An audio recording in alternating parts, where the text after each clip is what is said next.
BRS కు social media warriors ఉన్నారు. Social మీడియాలో పనిచేసే తెలంగాణ బిడ్డలు ఇది ఏమన్యాయమే ఎట్లా అని చెప్పి ప్రభుత్వాన్ని ప్రశ్నిస్తా ఉన్నారు. ప్రజలకు మద్దతుగా నిలబడతా ఉన్నారు. వాళ్ళ మీద కేసులు వాళ్ళని పట్టకపోవడు. పోలీస్ సోదరులను నేను అడుగుతా ఉన్నా, మీరెందుకు దునుకులాడుతుండే? మీకేమక్కడ వచ్చింది? మీకు ఒక్కటి చెప్తున్నా నేను, గ్యారంటీగా పోలీసు మిత్రులారా, ఇవాళ పోయి రాత్రి మీ డైరీలలో రాసుకోండి. మీ డైరీలలో రాసి పెట్టుకోండి.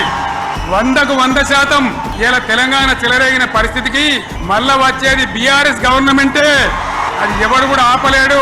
అది ఎవరి తరం కాదు, ఎవరి వశం కాదు. సోషల్ మీడియాలో ఒక పోస్ట్ పెడితే పోలీసుడు ఫోన్ చేస్తాడు. వాడిని దొంగలు వాడు ఇచ్చిపెట్టిండు పోలీసుడు. బీఆర్ఎస్ వాళ్ళు ఎంబడి వాడుడే నేర్చుకున్నాడు. పోస్ట్ పెట్టగానే ఫోన్. నేను ఒక్కటే మాటిస్తున్నా మీకు,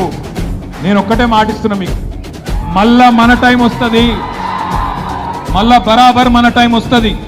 వచ్చినాక పేర్లు రాసి పెట్టుండ్రి. ఒక్కొక్కరిని ఏమేం చేయాలో అని చేద్దాం. వదిలిపెట్టే సమస్య లేదు.